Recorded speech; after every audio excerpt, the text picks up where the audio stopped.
Hi, my name is Amy Sullivan, and I'm the current Vice President of AAAR. It's my pleasure to welcome you to our 30th in our monthly series of AS&T lectures. This is a new initiative for AAAR being supported by the Freelander Memorial Fund. With these lectures, we hope to be able to highlight the amazing research happening in our community, to tie our journal to other activities in AAAR, and also give us an opportunity to all come together outside the annual conference. And so each month, the editors of AS&T select a high-impact paper to be presented by its authors. These lectures are being recorded and will be posted to AAAR's YouTube channel, which you can access from our website under the Events tab. In addition, each of these lectures is being hosted by one of our student chapters. I want to thank everyone who's helped to make these possible and for all of you for joining us. And with that, I'll turn it over to our student chapter from the University of Illinois, Urbana-Champaign, to get us started. Thanks. Hello, so I will be introducing our speaker today, Michael Cotterell. The title of his talk is Direct Spectroscopic Quantification for the absorption and scattering properties for single aerosol particles. So just a brief background about Michael. He completed his master's in science degree in chemical physics and PhD in physical chemistry at the University of Bristol. And after postdoctoral research with Professor Jim Haywood at the University of Exeter and the UK Met Office, he started his own group as an NERC Independent Research Fellow at the University of Bristol. Since September 2023, Michael joined the Department of Chemistry at the University of Oxford as an associate professor. His research focused on the development of new approaches to the optical spectroscopy of aerosol particles and the use of these measurements to develop better models of aerosol microphysics and chemistry. So with that, I'll let Michael get started on his talk. Awesome. Thanks so much for the introduction. Can you see you can see my screen okay? Can you see my screen? Yes. Yes. Yep, fantastic. Great. Well, thanks very much for the introduction, and thank you to those of you online for joining to hear about some of the work going on in our group. So so here's the title of my talk today, and I should also say that our interest in optical properties of aerosols really pertains to atmospheric aerosols and how these particles interact with sunlight. And you can see some examples of atmospheric aerosols in some of the images on this title slide here. And some of these illustrate the effects of the interactions of aerosols with light.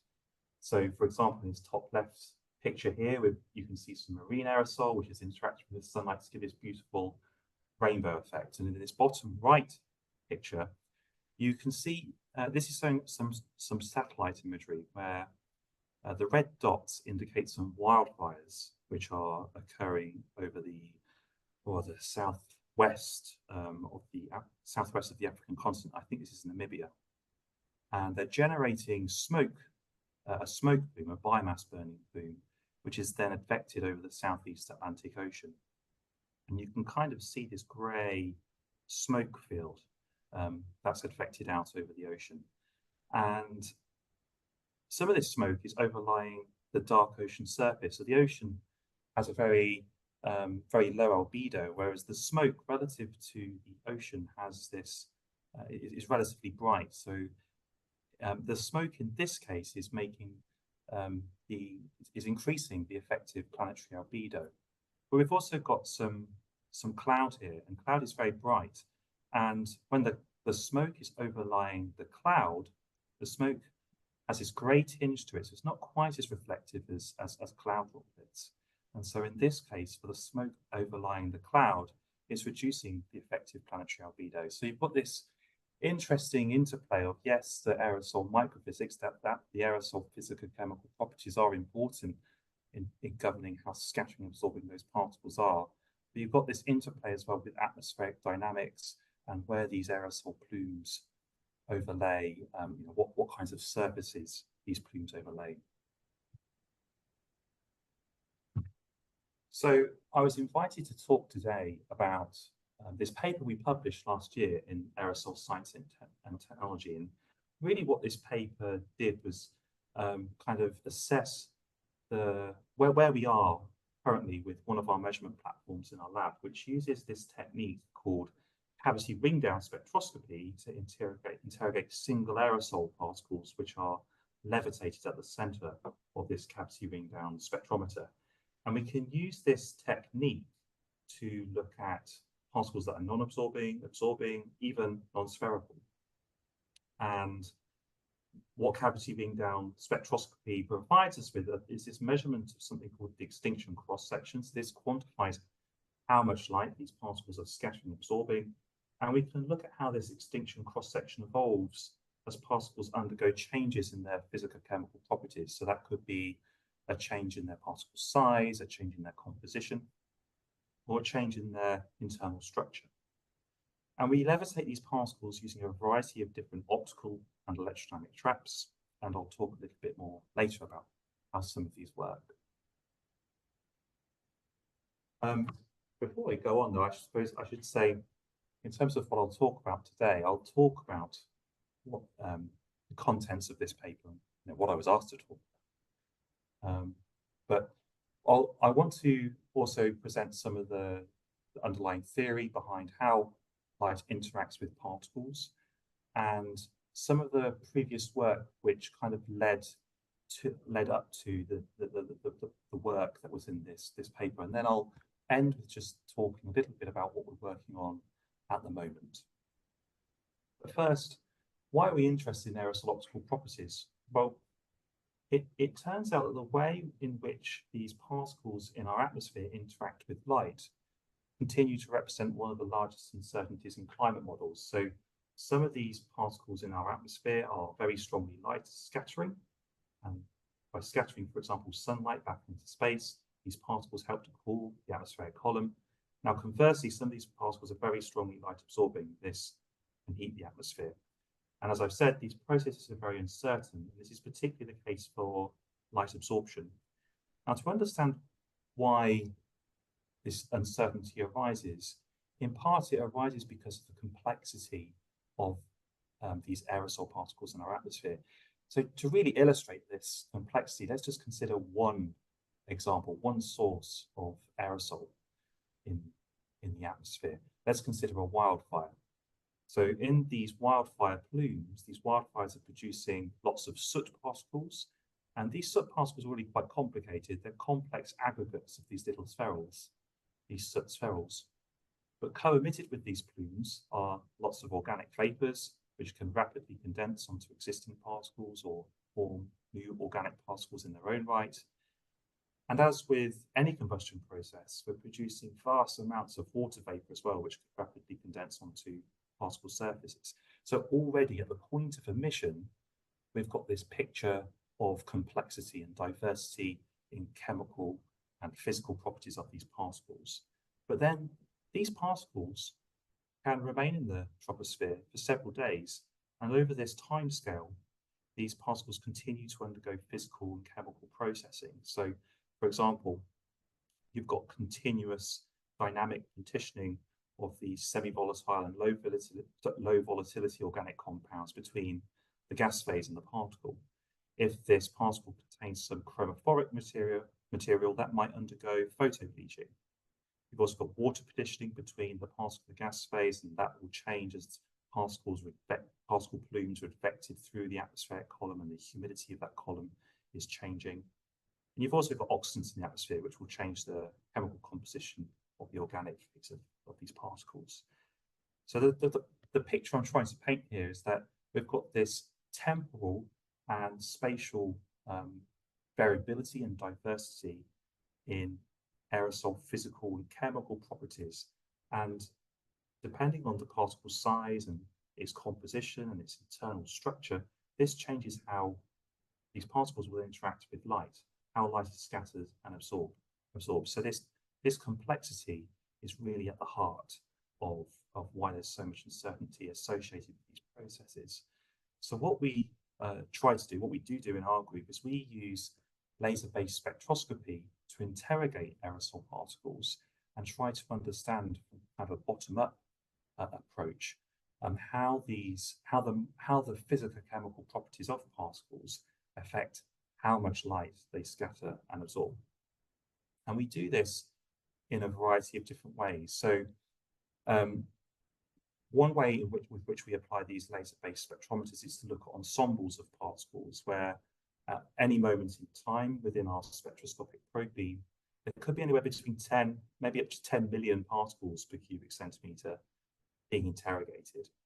And the advantages of looking at ensembles is that you can take that aerosol plume that you're sampling, and you can interrogate it with a variety of different spectrometers and indeed other instruments that look at different physical properties of the particles in that plume, and you can get a more complete kind of characterization of those particles. You can look at submicron particles. You can look. It's very versatile as well. This kind of ensemble approach to looking at particles, irrespective of how light absorbing they are, their size distribution, whether they're spherical, non-spherical. So it's quite a versatile and powerful approach to looking at aerosol optical properties. But we also look at single particles. So what I'm showing here is a single particle that's levitated within a cavity ring down spectrometer. And the real advantage to looking at single particles, I suppose, is twofold. So one is, by looking at a single particle, as I hope to show you later, is that we really can measure aerosol optical properties with a superior accuracy and precision compared to if we look at an ensemble. But secondly, we can levitate these particles indefinitely, so for timescales of days if we really wanted. And so we can access these really long timescales that are relevant to aerosols in the real atmosphere, the lifetimes of aerosols in the troposphere. So what kind of, to understand how light interacts with particles, we'll just consider this diagram here. The key quantity that governs how light interacts with particles is this extinction cross-section. So if we have a particle and it's illuminated by a plane wave, and in the far field we place an imaging plane, the particle, you can imagine that the particle might cast a shadow onto this imaging plane. And the extinction cross-section is sometimes described by others as the area of this shadow. That's not quite a rigorous definition of the extinction cross-section. And instead, the extinction cross-section is defined by this equation here. So it actually quantifies the power of light that's removed by the particle from this instant light field. So this particle will remove light through scattering and absorption processes, and so the extinction cross-section is defined as this power that's removed. This power has units of watts, divided by the instant intensity. And this intensity has units of watts per square meter. So through simple dimensional analysis here, we've got watts divided by watts per square meter. This extinction cross-section has units of meters squared, or area. So that's why quite often extinction cross-section is thought of as an area of a shadow. And as I've already alluded to, this extinction cross-section partitions into two components: a scattering cross-section and an absorption cross-section. So some of the light is removed through scattering and some of it through absorption. And these two cross-sections, the scattering and absorption cross-sections, can be defined in a similar way to which I defined the extinction cross-section on the previous slide, where instead we've got these powers that are removed through scattering and absorption respectively for the scattering and absorption cross-section. So if we think about this interaction in terms of a geometric optics approach, we've got our instant light. Some of this light is absorbed by the particle, and then some of the light is scattered. There's a variety of different processes in kind of the geometric optics regime with which you could think about this light as being scattered. So some of the light might be simply reflected by the particle's surface. Some of the rays of light are refracted through the particle, and some of the rays of light that pass very close to the particle surface can be diffracted. So to understand what kind of spectroscopy approaches we use, if you look at this equation here, what you can see is that if I can measure two of these cross sections, then I can calculate the third. So what we do in our group, we use this technique, cavity ring down spectroscopy, to measure the extinction cross section. And I'll talk a little bit more in a moment about how cavity ring down spectroscopy works. And some of our measurements also use photoacoustic spectroscopy to measure the absorption cross-section. And very briefly, how this works, we take a laser and we irradiate our aerosol sample with this laser. And if some of those particles are light absorbing, those particles are heated up. And they then cool down very rapidly by transferring that heat to the surrounding gas phase.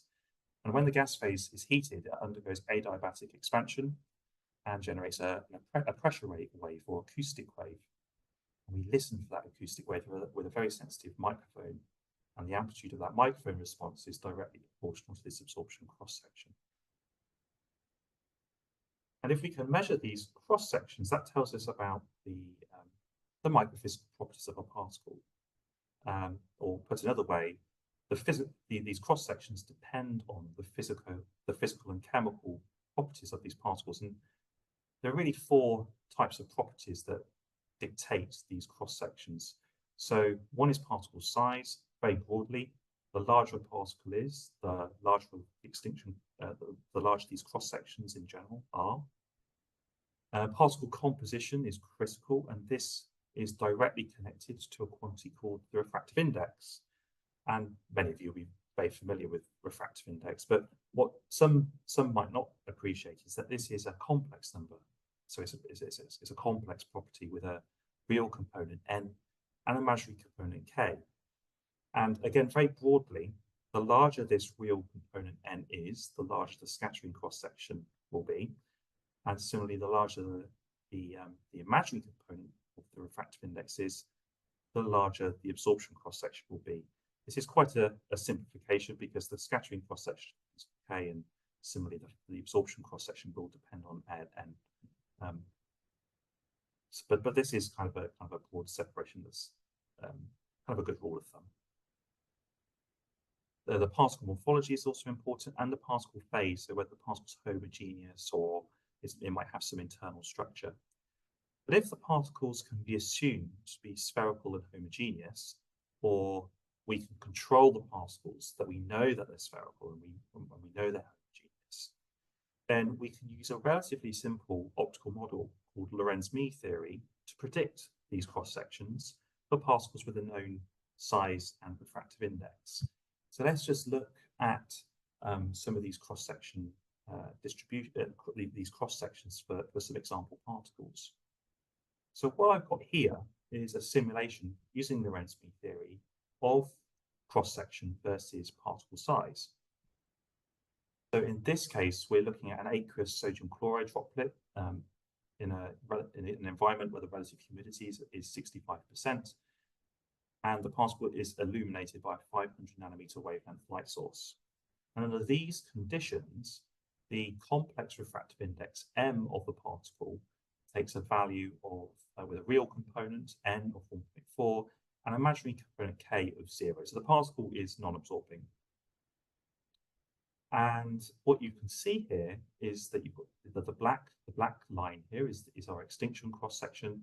But because the particle is non-absorbing, the absorption cross-section is 0, and the extinction cross-section is equal to the scattering cross-section. So the green data series here is underneath the extinction cross-section series that's shown.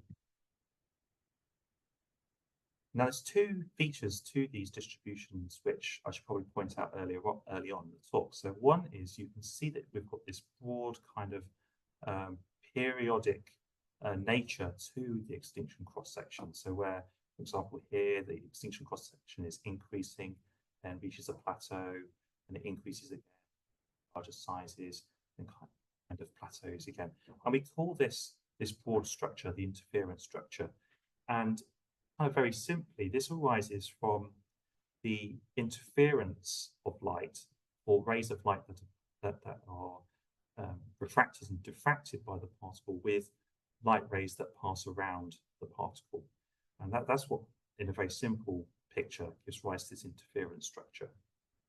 But superimposed on this interference structure, you can see these very sharp resonances.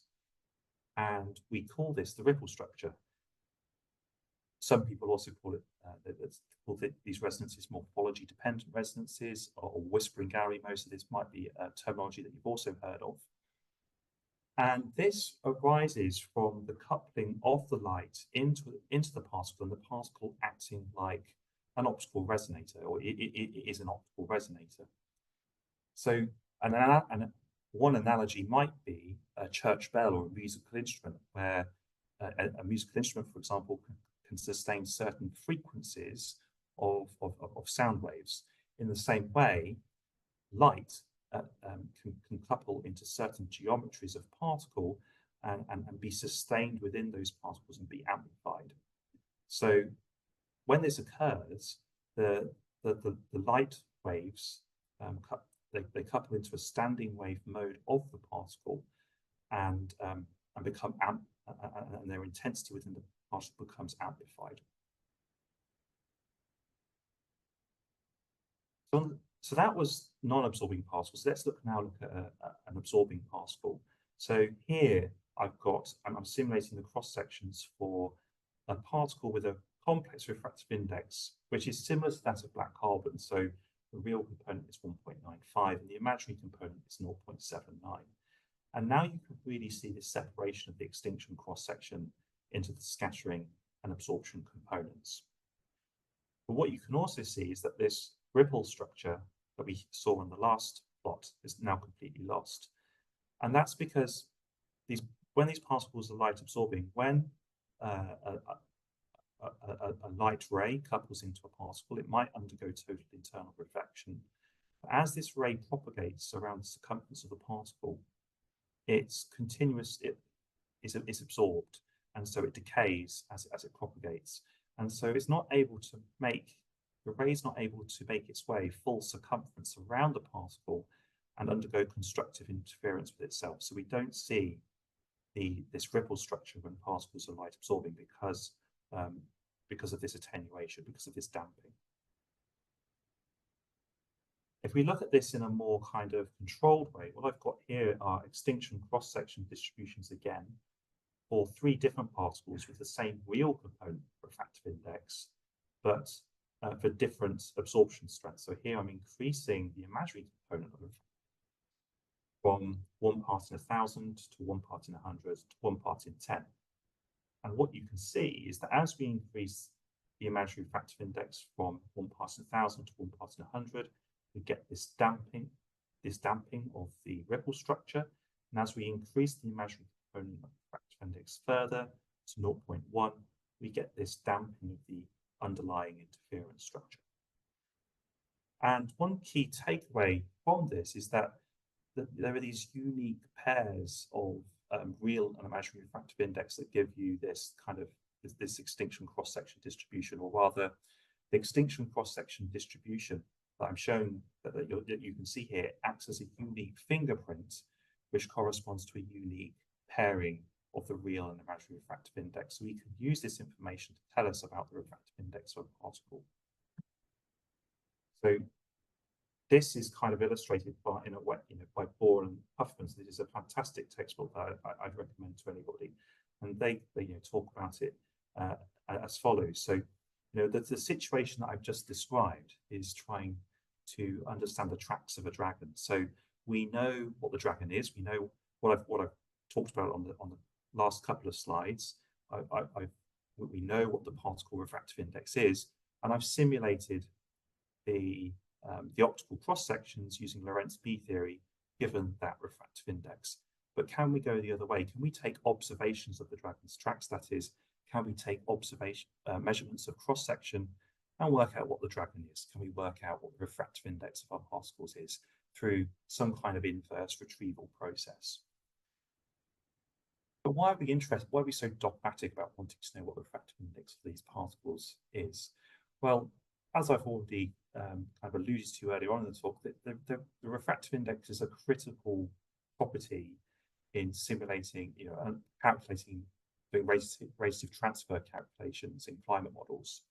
So this is a very simple empirical way of kind of calculating radiative forcing efficiency. I don't like putting long equations like this in talks, but the key things to see that this radiative forcing efficiency depends on these optical cross sections. And as I've already showed, these cross sections depend critically on these refractive indices N and K. And all these climate models, all these radiative forcing calculations that are done in climate models, they rely on huge tables of these refractive indices, and that really are that you need to know these refractive indices accurately, and you need to know how to treat the refractive index of mixtures. So when you mix, for example, sulfate aerosols with water, how does the refractive index of those particles evolve as sulfate particles in the atmosphere take up water?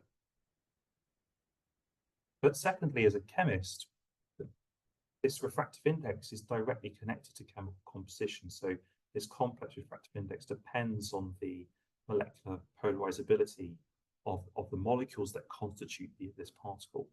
So I suppose kind of hot off the press from the Tolbert group in Colorado, they've recently published this work here where they've shown, for example, the evolution in these refractive indices for brown carbon species as they undergo oxidative chemical reaction, undergo oxidation. And so what you can see here in this lower plot where they're showing the imaginary refractive index and how that's evolving over time as brown carbon aerosol particles are exposed to ozone, this imaginary refractive index is changing, and they can use this time dependence, the refractive index, to constrain kinetic models and understand the rates of various different chemical processes that are happening during that oxidative chemistry. So what's the general approach here to measuring a refractive index for an aerosol particle or for an aerosol particle plume? Well, the general approach is to measure one of or several of these cross sections and do this at multiple values of particle size. And then you fit that cross section distribution with particle size to an optical model like Lorentz mean theory to back out the refractive index. So a typical approach, which I suppose has been exploited for at least a couple of decades, probably longer, is to use cavity ring down spectroscopy to measure the extinction cross section for aerosol particles, for which you know which the particle size is controlled, typically using an instrument like a differential mobility analyzer. And you can measure the extinction cross section as a function of the mobility selected diameter. And these are some measurements, for example, that we've done in our own group using this kind of approach on ensembles. And then you could fit these measurements to Lorentz mean theory and back out the refractive index. But there are several drawbacks to this approach. One is that there's actually can often be considerable variance in the measured extinction cross section. In part, this is because from shot to shot, the particles in the spectrometer can drift in and out of the cavity ring down spectroscopy probe beam. Also, to measure the cross section, you also need to concurrently know what the number concentration of particles within your aerosol plume is. And the gold standard for doing this is with a condensation particle counter. And typical uncertainties, best case scenarios for these uncertainties is about plus or minus 5%, which is that's quite reasonable, but it introduces additional uncertainty. But I suppose more fundamentally, even with the best size control in the world, this aerosol plume will have some polydispersity. Any population of aerosol will have some polydispersity to it. And that polydispersity smears out that beautiful kind of ripple structure that I showed you earlier on. That acts as really the best fingerprint of the complex refractive index. So how are we going to resolve this? How can we do better? Well, by looking at a single particle within the cavity ring down beam, so levitating a single particle and confining it to the center of the cavity ring down spectrometer should resolve most of these issues. So for example, if the particle is tightly held, it's not moving in and out of the spectroscopic probe beam, you know exactly how many particles you've got within your beam, it's just one. And if you couple this measurement with an independent sizing technique, you can measure very precisely what the size distribution is of that, or the size of that particle is. So before I talk about how we might trap a particle, let's talk about cavity ring down spectroscopy in a bit more detail and how this works. So what we do is we take a continuous wave laser source and we pass that laser beam through a device called an acousto-optic modulator, or AOM. And what this AOM effectively does, it acts as a very fast shutter. We can turn off the laser beam very quickly on a timescale of about a nanosecond. That laser beam is then coupled into a -S optical cavity, so two highly reflective mirrors arranged linearly. And the light that's coupled in reflects back and forth between these two mirrors, typically several tens of thousands of times. And so light builds up inside this optical cavity gradually over tens of microseconds. And some of this light leaks out of the cavity, a very, very small fraction. We can detect this with a photodiode, and this photodiode response is proportional to this intracavity light intensity. And when this photodiode records a certain threshold voltage as light's building up in the cavity, we can tell the AOM to switch off very rapidly. And what we record is an exponential decay in the intracavity light intensity. So we can, this is an actual measured decay. We fit this to an exponential function, and we can back out the characteristic empty cavity ring down time, tau 0. Why is it empty cavity? Well, as I'm showing here, we've not yet got our particle at the center of our cavity ring down beam. But then we can then move that particle into the center of our cavity ring down beam, and that particle will scatter and absorb some light from the intracavity beam as it decays, and this decay will then be faster through this additional scattering absorption loss process. And so the measured ring down time is shorter. And it turns out, from knowledge of this ring down time and the empty cavity ring down time, we can directly measure the extinction cross-section using this equation here. We need to know a few other things. We need to know the length of the optical cavity, the distance between our two highly reflective mirrors, which we can measure. We need to know the beam waves of our intracavity beam, which we can predict with geometric optics. And we need to know the speed of light, which is obviously known. So that's how we measure extinction cross-section. How do we go about measuring size, the sizes of our particles? Well, the way that we do this is to use, we use something called phase function analysis. So this is where we look at the elastic light scattering and how it varies with scattering angle. So we illuminate the particle with a further probe beam. In this case, it's a Gaussian structure. And that light is scattered from this additional probe beam in all directions. And we can collect some of that light with a microscope objective that's coupled to a CCD camera. And we measure these phase function images, which consist of these vertical bands of bright and dark intensity. And what these images are telling us about is how the elastic light scattering varies with the scattering angle. So as we go from left to right in this image, we're going from a scattering angle of about 65 degrees to about 115 degrees. We can analyze these images and get these one-dimensional intensity profiles, which is shown by these green points in this plot here. And we can fit these distributions then to our Lorentz mean theory model and back out the particle size with a total of uncertainty of about a couple of nanometers. But ultimately, what we measure are distributions like this, where we measure the extinction cross-section using cavity ring-down spectroscopy as a function of the particle size, which is measured from these phase functions. And then we fit these distributions to our Lorentz mean theory model to back out the real and the imaginary components of the refractive index. So, the way that we first approached doing this was going back to my PhD with Jonathan Reed and Andrew Ewing at the University of Bristol, and we used in that case initially a vessel beam optical trap to levitate particles within our cavity ring down spectrometer, and so if we generate a vessel beam in the laboratory and we image it, we would observe an image that looks like this. So we've got this central core of intensity that's surrounded by multiple, typically tens to hundreds of rings. And what we do is we illuminate a single particle with the core of this vessel beam. And what we have in the laboratory is a vertically upwards propagating vessel beam, and this exerts on the illuminated particle a vertically upwards radiation pressure force through scattering processes. We need to balance that force in order to levitate that particle stably. Yes, there is some weight of this particle, but that turns out to be very small. So the way to balance this, or the way that we that we chose to balance this was to use a vertically downwards laminar gas flow that exerts a Stokes drag force on the particle. So we can pass this laminar gas flow, the humidity of which we can control over the particle surface. And then we have these optical gradient forces which then act to confine the particle laterally to the center of the vessel beam core.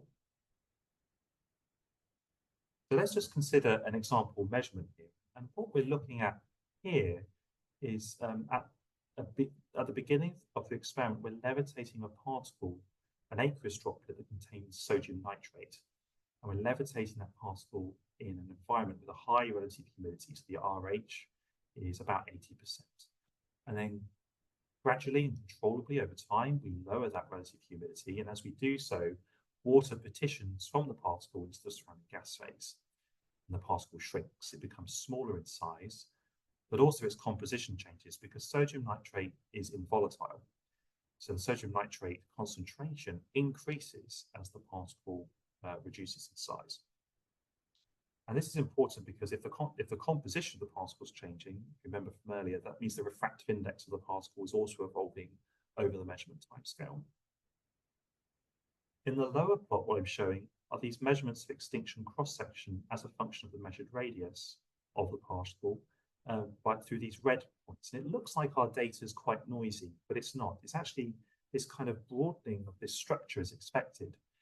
And that's because the light field, the electromagnetic field within our optical cavity, it isn't a traveling wave, it's a standing wave. And it turns out that I'm kind of depicting a standing wave through this animation here. And it turns out that the extinction by a particle that's located at a node or an antinode within this standing wave is very different. And the particle within our optical tract, within our optical cavities, is able to move over very small distances of about a micron through Brownian motion. And it's able to sample the nodes and antinodes and all the various phases in between of this intracavity standing wave. But we're able to modify our Lorentz-Mean theory model with to account for this standing wave structure. And it turns out that this node and antinode case represent limiting values for what we'd expect the extinction cross-section to be. So we can simulate the node-centered extinction cross-section and the antinode-centered extinction cross-section, and we would expect all our measurements to fall within that simulation envelope. So what we want to do, or what we do is we vary the refractive index, which will change this simulation envelope, and we use a grid search algorithm to maximize the number of points, the number of our measurement data points within this simulation envelope. And the point at which we maximize the number of points within this simulation envelope defines the best fit refractive index. And as I said earlier, this refractive index varies with size because the solute's volatile. But we can parameterize the refractive index and relate it to the particle radius A using this equation here, where N0 is the refractive index of water, and N1 and N2 are parameters that we vary using a grid search. We vary these parameters, we get this best fit refractive index as a function of radius, this particular droplet. We also concurrently measure the relative humidity, so we can then characterize how the refractive index varies with relative humidity. And this ultimately describes the intensive optical properties of the particle and how it, of the particular solute that we look at, of sodium nitrate that we're looking at here, and how it depends on water uptake. The other important quantity that's important for climate modeling is also the wavelength, because refractive index depends on wavelength as well. So what we then did, we repeated these measurements over a wide variety of different optical wavelengths. So for example, we're doing cavity ring down measurements at 532 and 405 nanometer wavelengths, doing phase function measurements at 473 and 633 nanometer wavelengths. And what I'm showing here are some example cross-section distributions with particle size. just to show you some further example measurements. And ultimately, what we derive from those repeat measurements is refractive index as a function of humidity at different wavelengths of light. We can combine that with some available information in the literature, and we parameterize that information, all that data, and develop these parameterizations for different inorganic solutes which are relevant to atmospheric aerosol, and describe those refractive indices, how they depend on both relative humidity and wavelength. And if you're interested in these parameterizations, you can go to this paper here. But as I said earlier on, we really wanted to look at light absorbing particles. These are the chemical species that are subject to most uncertainty in terms of aerosol optical properties in climate models. Now, we can't levitate light absorbing particles using conventional optical traps. So when you irradiate a light absorbing particle with a light field, the particles experience what's called a photophoretic force, which destabilizes the optical trapping with conventional optical traps. So we wanted to explore some different ways, some different approaches to levitating particles. And one of the approaches we explored, one of the best approaches we've explored, is using this linear electrodynamic quadrupole to levitate particles. And the way that this works is that we have these vertical electrodes, 4 vertical electrodes arranged in a square array, where diametrically opposite pairs of electrodes are coupled to an AC voltage. And if we can get a charged particle into the center of this quadrupole, then we can by careful choice of the frequency and voltage of these AC fields, we can stably confine this particle along the symmetry axis of this quadrupole. And the way that we charge these particles is by imparting on them a very small level of ion imbalance. So that's how we confine the particle along this axial center. And then we have this additional DC electrode, which can control the height of the particle along the quadrupole. So here's an example cross-section measurement as a function of size using this quadrupole trap. This is actually a non-absorbing particle. Still, this is a droplet of 126 hexane trial.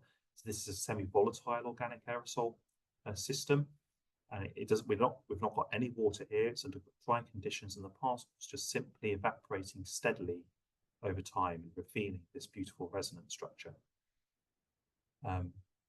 What I wanted to say as well here, just in comparison to what I showed you earlier, where you have this kind of broadening of the extinction structure because of the cavity standing wave effects, we've made some advances in our cavity ring down spectrometer to increase the sampling rate, which then allows us to do some averaging, which converges to the B theory limit. So we're actually able to now just do these measurements and fit them directly to Lorentz mean theory, rather than having to account for the effects of the intracavity standing wave, which is much more simple.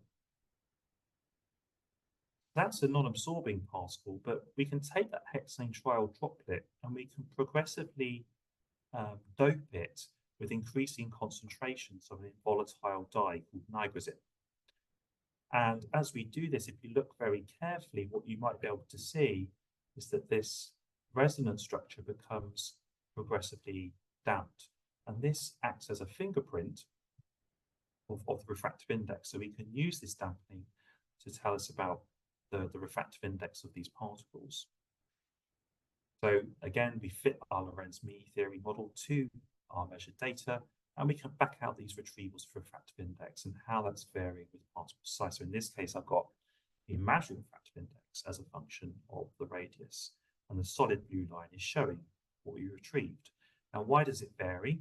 Well, the nigrazine dye is volatile, so that stays, the mass of nigrazine dye in the droplets remaining constant, but the hexane trial is evaporating. So the dye is becoming more concentrated as the measurement proceeds. And so the imaginary refractive index increases as the particle shrinks in size. And as you can see, what we've retrieved actually agrees very well with what we expected from the outset using refractive index mixing rules.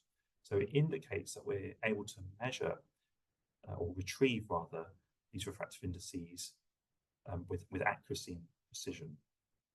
And that really brings me on to what the point of this paper was. And I suppose it's quite dry in terms of its content, but you know, what it was doing was really trying to quantify what the uncertainties in these refractive index retrievals are. And so basically quantifying these shaded envelopes which are superimposed on these plots. So how do we go about quantifying these uncertainties? Well, really the only way to do this is to simulate some synthetic data for which you know what the input values to that simulation were for the refractive indices. And then you take that synthetic data and you superimpose on that noise and biases which are representative of your measurements. And then you refit that noisy and biased synthetic data to your Lorentz-Mean theory model using the same algorithms which we use to process experimental data, and ultimately compare what refractive indices you retrieve with what went into that simulation. And that difference between what you retrieve and what went into that simulation quantifies the error. And so, you know, really what I'm showing on this side are three different sources of uncertainty. There's a fourth one, which I'll come to in a moment. The first is the effect of the intracavity standing wave and the random positioning of the particle within, with respect to the phase of the intracavity standing wave on this broadening of the extinction cross-section. So we can simulate that. That's quite straightforward, and doing that in a random way. But then we have to superimpose on that the noise with which we measure the extinction cross-section using these cavity ring down time measurements. And the paper spent quite a bit of time trying to characterize this noise. And you know, there are several different sources to this noise in the measured cross-section. One is something called shot noise. So this is kind of a fundamental limit with which you can measure electrical signals using photodiodes or using any photo device. The second one is electrical noise in the electrical circuitry, which is processing that photodiode signal and digitizing it. And finally, there can be there can be instabilities in your optical in the cavity ring down spectrometer itself. So vibrational instabilities in the mirror positioning, pointing stabilities in the instant laser beam. And we quantified all that, and we can see. And so as we go from this plot here to here, we're superimposing this noise onto our synthetic data. And then finally, a considerable source of noise is the motion of the particle within our linear electrodynamic quadrupole trap. This is not so much of an issue with optical traps, where the particles are held very tightly and the particles undergo simple Brownian motion. But in a linear electrodynamic quadrupole, the AC fields that I talked about earlier are actually they're actually constantly moving the particle. It's a driven motion, and moving that particle to keep it confined along the axial center of the quadrupole. And we quantified that displacement using a couple of different methods, and we found that the displacement from the center of the cavity beam down probe beam was about 70 microns. That's a lot larger. That's a much higher displacement compared to when we use an optical trap. And this has the effect, if you compare these two plots, so plot B and plot C here, this has the effect of kind of drawing down the measured cross-section to lower values and broadening the cross-section towards lower values. So we then take that data, we process it just as we would with measurement data. So we average it to 1 Hertz, fit to the Lorentz-Mean theory. And we do this many times using random different combinations of positioning of the particle in the standing wave, random levels of noise in the ring down times, different displacements of a particle from shot to shot. And in doing this, we quantify what this uncertainty in these refractive indices are. It actually turns out that these three different contributions to this uncertainty is relatively small in terms of its contribution to this overall envelope here.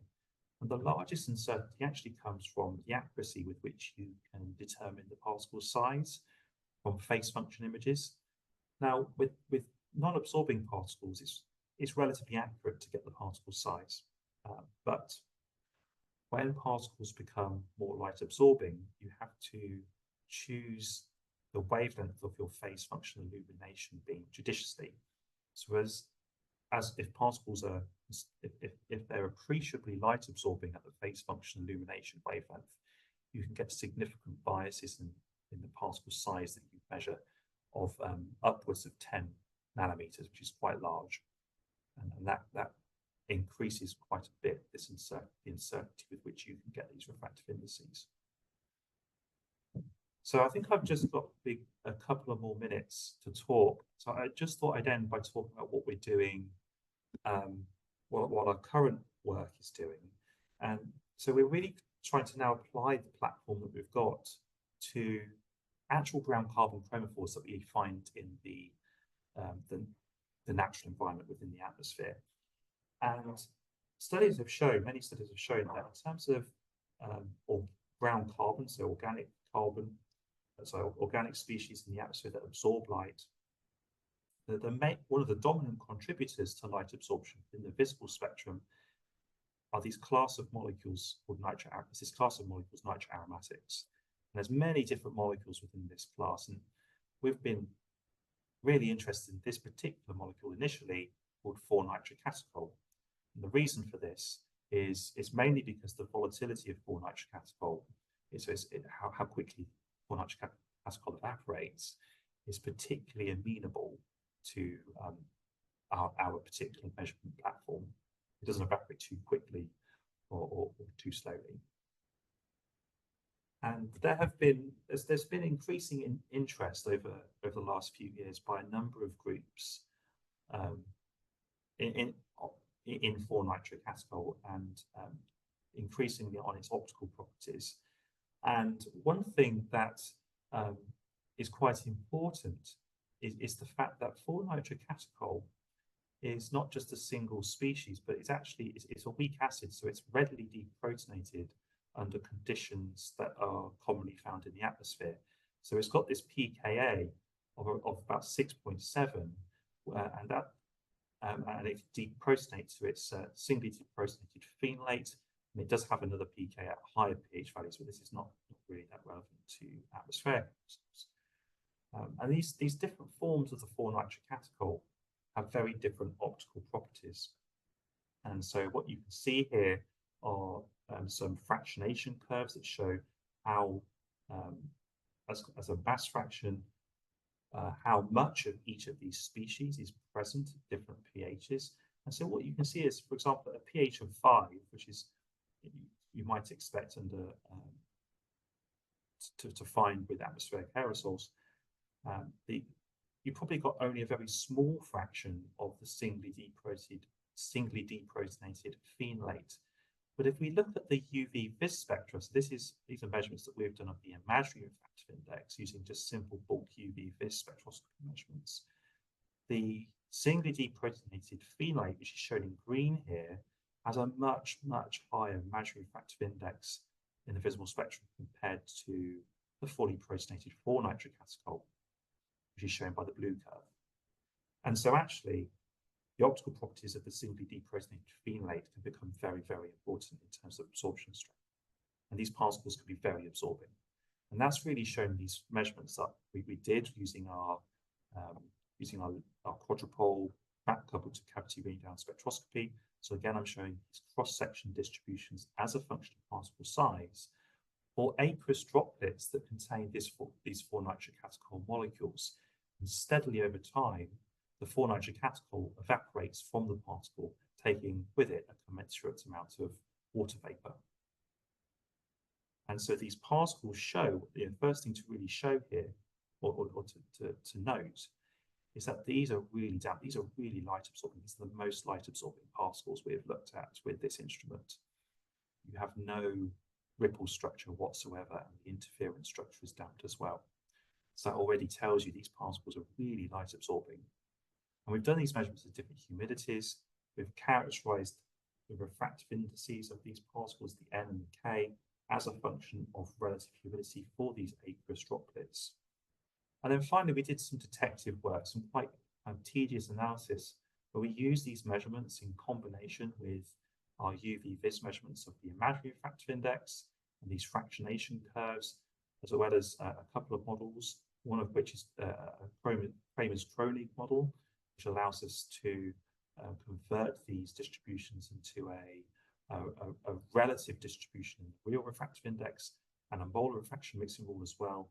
And combining all of this together, we're able to determine what both the imaginary refractive index as well as the real imaginary refractive index distribution with wavelength is for these two different forms of the 4-nitric acetyl in its fully protonated form and in its singly deprotonated phenolate form. So that brings me to the end of my talk, and I think I'm running up by out of time. So this just summarizes what I've talked about. Hopefully you've enjoyed it, found it useful. Thank you to you all for listening. Thank you so much. I just wanted to acknowledge these people who've been involved in this work over many years, going back about 15 years or more now. In particular, thank you to Andrew Ewing and Jonathan Reed, who were my PhD supervisors and were very supportive of all of this work, and we continue to collaborate very strongly on these projects. And also, thank you to Jamie Knight, who was the PhD student who did most of the research that I've talked about today. So yeah, thank you very much to you all for this. Thank you. Thank you so much, Michael. I don't know if we have too much time for questions here. Maybe a quick one if anyone has a quick question.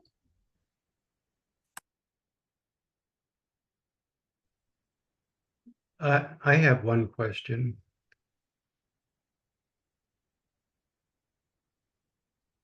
Hello? Yeah, I can hear you. Go for it.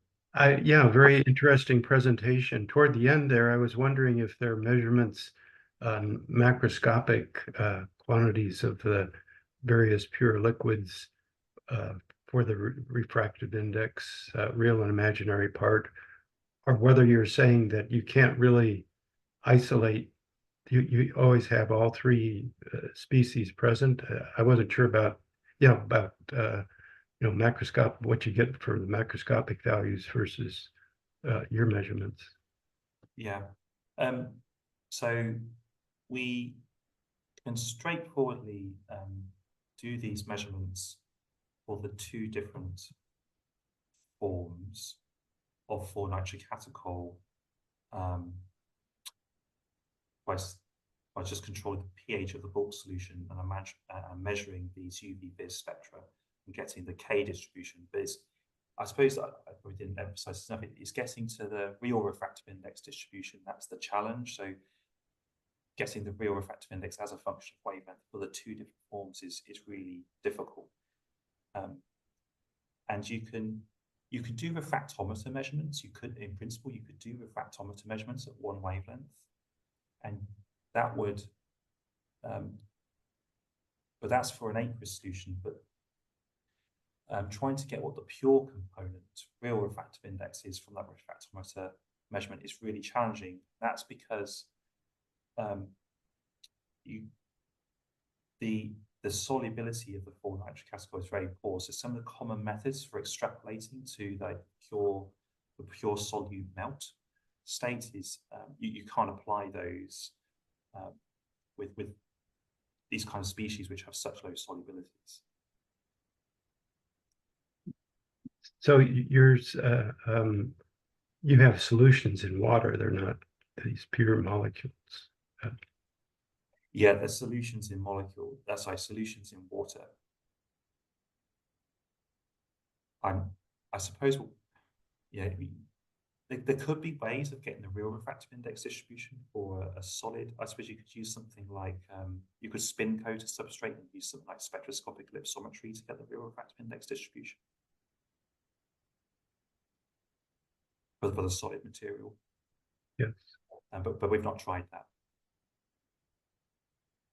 Well, thank you very much. Appreciate your response. Thanks for your question.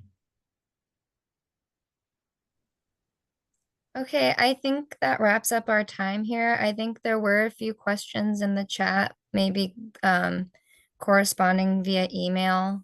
But yeah, like I mentioned in the chat, this talk will also be posted on the AAAR YouTube channel. Thank you so much again, Michael, for your talk. It was great. And yeah, I think that wraps it up. Thanks for having me.